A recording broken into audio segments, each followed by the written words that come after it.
everyone. Today we're going to be talking about Gen Con. So it's coming up very, very shortly. 2 weeks. It's actually 2 weeks from yesterday. Yeah, 2 weeks from yesterday. So we're super excited about going, and we just kind of wanted to talk about why we're excited.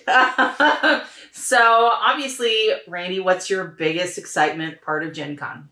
Well, I mean, ultimately shopping, but first, I knew it. First and foremost, the first day I'm super excited is we do this. We started this 5 years ago. It's like a tradition now, where for our dinner we always go to Weber Grill. That's been a tradition a lot longer, but we always invite now guests who are first time attendees to Gen Con or who are traveling alone to join us.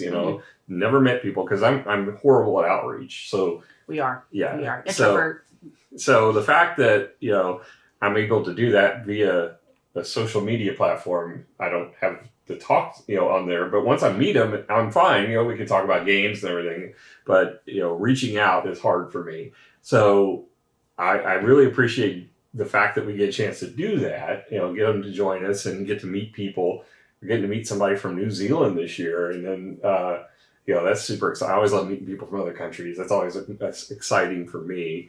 And just, getting to know some new people, hopefully get some new gamer friends. The first time we did this, I think we met Ryan, and he's been, hanging out with us at many conventions now. So I think that we be good friends. So, never know who we're going to meet and click with, Yeah, absolutely. And there's one thing that's kind of new to our slot. So Wednesday, obviously we meet at Weber Grill, but afterwards we're actually hosting a game night. Mm-hmm. It's actually an event because in the past, Randy's always like, okay, we're gaming after dinner, but then we never have a place to actually game after dinner. It's because nothing's open on Wednesday to try to game in. So I ended up creating an event. Yeah. So we would have the space to be able to... And it's sold out. Yeah. So that's fantastic. Honestly, it doesn't cost anything. It's free. It's Wednesday night. It's just meant to have fun. It's basically a chance for you guys to get to meet us to get to meet you, and for us to play games, which is the main thing everybody's there for. Yeah. And there might be some games that you don't have, because we're going to be some of the games that we're either running or that we really enjoy. I will have Battlestar there. Randy really wants to... Please ask him to play Battlestar, please. I'm also going to bring the code names because I love playing code names with groups. So yeah, so I'm actually bringing some of what I'm bringing is for the events that I'm actually running. So we'll talk about that here in a minute.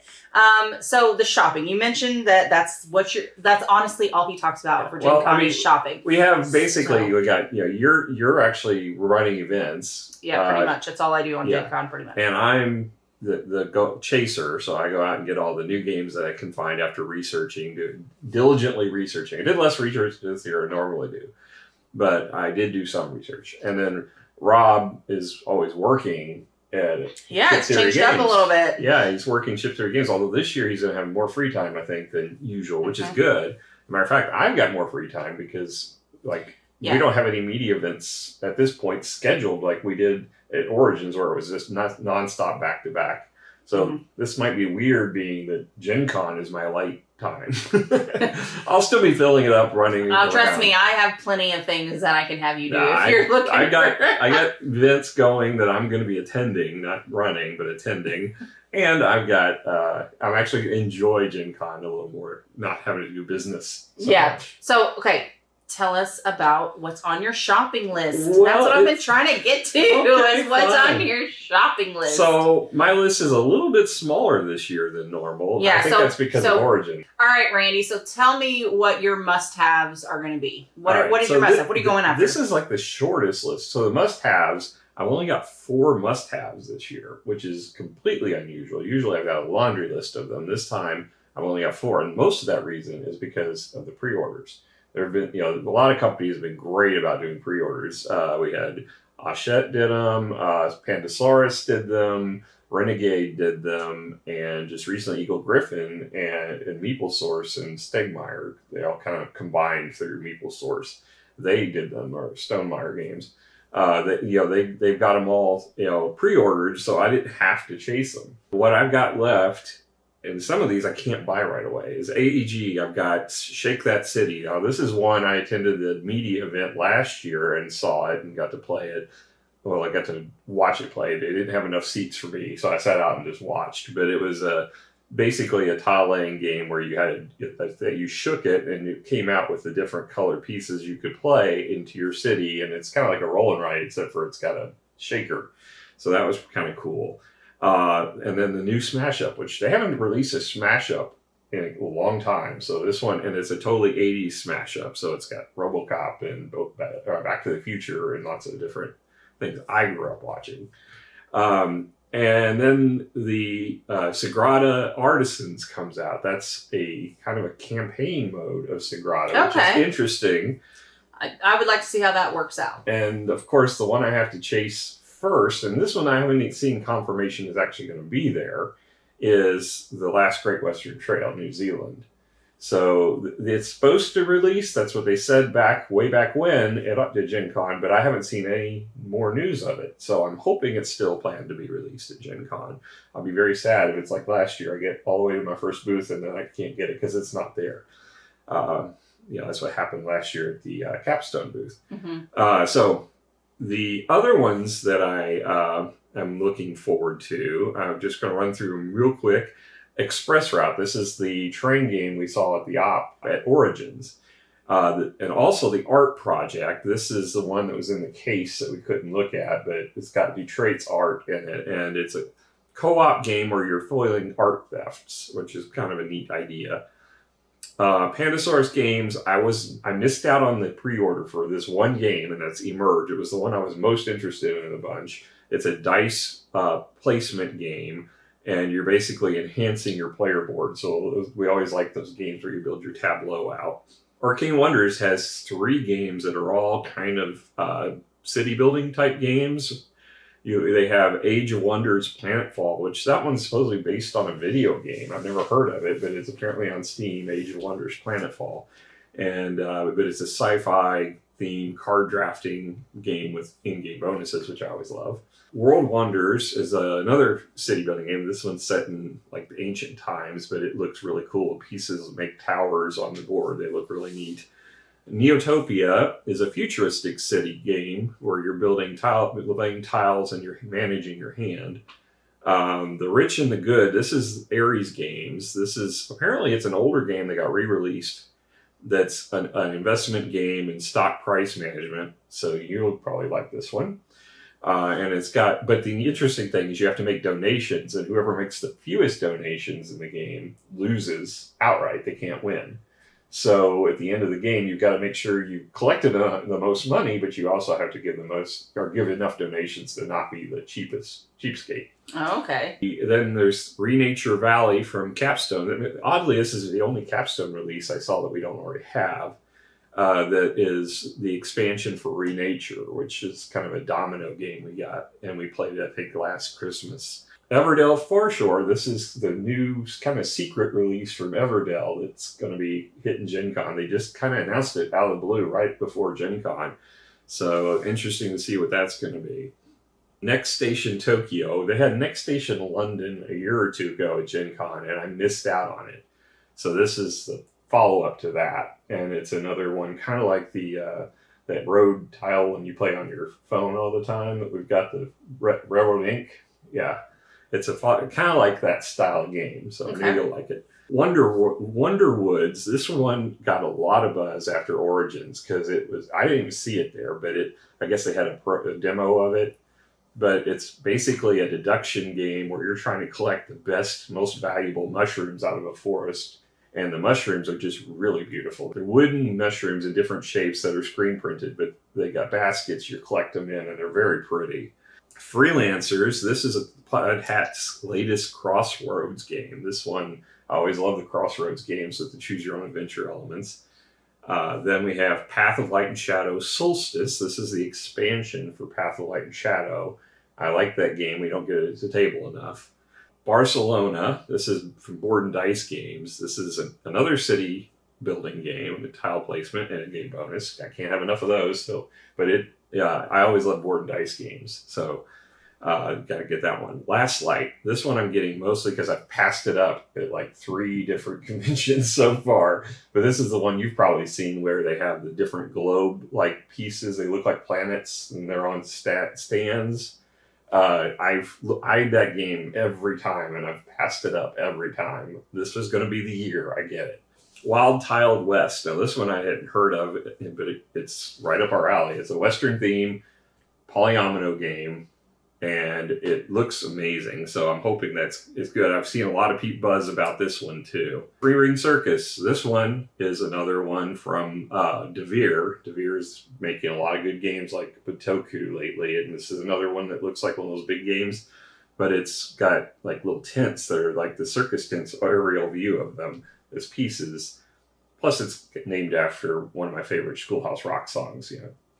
Can't play it here because copyright. Then we have Queen by Midnight. This one is a deck builder where you have brawling princesses. It seems like something that you and Sarah would enjoy. So then we have the Northgard expansions, War Chiefs and Wilderness. These are from Hachette. They were not up on the pre-order list, but these are the expansions for that game that we've got. So I want to pick that up. Life of the Amazonia. This is from Bad Comet, and it's the follow-up to Wild Serengeti, if you remember that one with the pictures where you took the animals with the... I honestly have no idea. I play a lot of games, Randy. Yeah, if I saw the cover, I'm sure I would. It's the one where you took pictures and you had to arrange the animals, the tiles, in the shape of patterns that you were told like you got points for. Oh, okay, I remember that one vaguely. 1930. This is my last one. It's a plane game, not a train game. So like the 1800 series is train games. This is the first plane game. So it's a Rio Grande game. The odd thing is this is probably the one that's going to be the hardest one for me to get because I have no idea where the booth's going to be. There's nothing on the Board Game Geek preview to tell me where Rio Grande has a booth.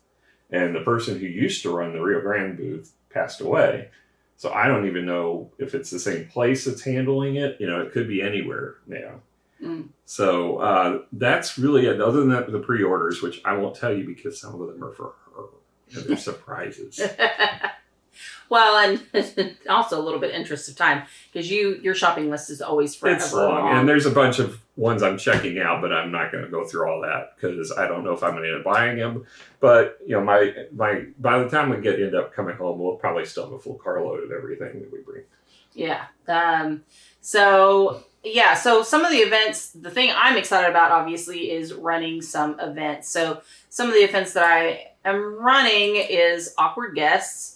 I'm doing 2 different ones of those. Those have been completely full. Out, they're sold out. They sold out quick. They did sell out very, very quick. And then Union Stockyards, which there is still availability very early Sunday morning at 8 a.m. So if you're up at 8 a.m. Sunday and don't have anything to do, please stop by. 2 seats. Though. I still have 2 seats, so that should be fine. Ladies and gentlemen, which is Thursday night, we have a lot of availability. We have 6 more tickets available for that. Now, it plays a lot of people. It plays a lot of people. Now, the thing about it that I love is that it's great for your partner, right? So it is essentially you're playing teams against other teams. So if you have your spouse or loved one that's going with you and you want to beat everybody else, definitely, that's why I enjoy it is I get actually to play with you against everybody else so we can still win. So that's what I enjoy about that one. And then Zulkin's completely booked. And then I have a lot of openings for the tabletop golf. So definitely look at that review if you like golf at all. This is a dexterity game. Our goal is to try to get 9 holes because we bought 3 sets and we're going to see if we could get 9 holes out of that for playing at simultaneously, right? So and you can have a 9-hole course. So the thing is you will be getting scorecards. You'll be turning the scorecards. Whoever gets the highest score, we'll let you know. Say, hey, you won. Nothing, but highest. You won. Golf is lowest. Oh, well, that the lowest score, the best score is actually what I meant. I'll probably email you too if you got the highest score. No, really. So that's going to be a lot of fun. When we played it, I just thought the iPresents for it. We have a lot of slots open. Even if you don't end up scheduling a time, just come on down, bring 3 generics. We'll definitely get you in, because the way I have it set up, as soon as I get 4 people in, they're going to start the courses, and another 4 people will start. So we should be able to fit a lot of people in if there's any interest. But we do have a lot of slots open too, so that works out. That's pretty much my whole con is running. I think you're kind of crazy. You booked so many events this year, and I'm like, I want to spend some time with you, but I'm not going to be able to because you're going to be busy. No, I left all my nights free. Well, yeah, but I've got night events. So, I mean, as far as me, I've got several events I'm attending. Yeah. So I mean, we're going to AEG game nights. Yeah, we are doing that together. I'm not going to have anybody to eat dinner for lunch with because Rob's going to be working and you're going to be running events. Well, I want you to bring me lunch. So, yeah, I'm super excited because one of the games that's coming out at Essen Spiel this year is Kutna no Hora, which is from CGE, and it looks amazing. And I'm looking forward to getting to demo that game before it comes out. That's super exciting. And finally, after all these years of trying, I got scheduled for a Blood on the Clock Tower event. Hopefully I'll make it. That's you never know. Should be able to. I should be able to, but it's late in the evening. That's the problem. They schedule these things late in the evening, and sometimes I just get worn out, especially at my old age, So I'm hoping to make it there. But I am going to get to play Fortress America there, which I couldn't get any of the Battlestar sessions because they were all booked. But I am going to have it again, and I'm going to get a game going. I'm determined this year. Yeah, so please feel free to message us if you want to play Battlestar, specifically on Wednesday night. He would be very, very excited and happy. Well, I'll be like every night. So, like Sunday, we're sticking around after. Yeah, we're not leaving until Monday morning. And that's my birthday. Yep, because Randy... You can play Battlestar on my birthday. That would be amazing. Yeah, because Randy procrastinates and doesn't want to leave the hotel one time. We got lots of stuff we got to pack. No, I know. It always stresses him out, and I would rather him just enjoy the con. Because typically it's your birthday. Con time. What else? Is there anything else you're excited about? Just eat. Well, trying to get food. I'm excited, nervous about that because you never know what the restaurant situation is going to be like. Yeah, I will say we were pretty spoiled at Origins as far as food is concerned. Yeah. So, no, but I'm sure it'll be fine. We do know a few good places. We know our secret hangouts. But we're not going to tell you. We're not going to tell you those because we don't want you taking our spots. Yeah, because they're already starting to get full because people are starting to find them. And so, they're for us. We might share. I'm sure you guys have some secret hideouts. If you want to share, we'll share ours if you share yours. Yeah, exactly. Tell us where to get some good food that's not busy, crazy busy. That's not just fast food or trucks. I like the trucks. I like the food trucks, but the weight on them is ridiculous, and so it's crazy because I'm not going to wait. I like sitting down and enjoying a meal. Well, see, my thing is I actually ended up going to a food truck one time because I was like, oh, this should be fast. I waited an hour. I was like, I could have sat down and ate somewhere else for an hour. It was ridiculous. We got in and out of Spaghetti Factory in less than that time. I know, but that's a bit of a walk, right? Yeah. So, and then the food truck places moved. So that was something that we did notice. It is not going to be in its normal spot. That's because there's construction going on. Right. So it is not where it's normally at. So good luck finding it. And hey, that may mean that the lines are shorter. I don't know what that would mean. Some people won't be able to find it at the new location, is what you're saying. Well, I'm saying I don't even know where it's at. I'm not even sure if I'll be able to find it, to be fair. But overall, I think it'll be a fun trip this time. I think I'm going to be very, very booked Friday. It's always a challenge to see how many events I actually show up for that I book because I'm always busy doing other stuff, as it turns out. But this time I've booked about the same number I usually do, but whether I'll be able to attend them all, we'll see. Yeah. No, you kept yours pretty light. I don't see you not doing them. So it should be fun. And 2 of the ones are on postings. Well, yeah, I have to attend those. But I'm looking forward to them. So those I definitely would be attending. Yeah. But anyway, guys, well, thank you so much for joining us. We had an absolute blast talking about Gen Con. What are you most excited about? Let us know in the comments. And definitely feel free to come hang out with us. If you see us, stop us, say, hey, we got to meet some of our fans at the Origins, and that was really cool. Yeah, we're nice. We don't bite. Well, I don't bite. I don't know about him. but I don't bite. All right, guys. Thank you guys so much. Bye. Bye.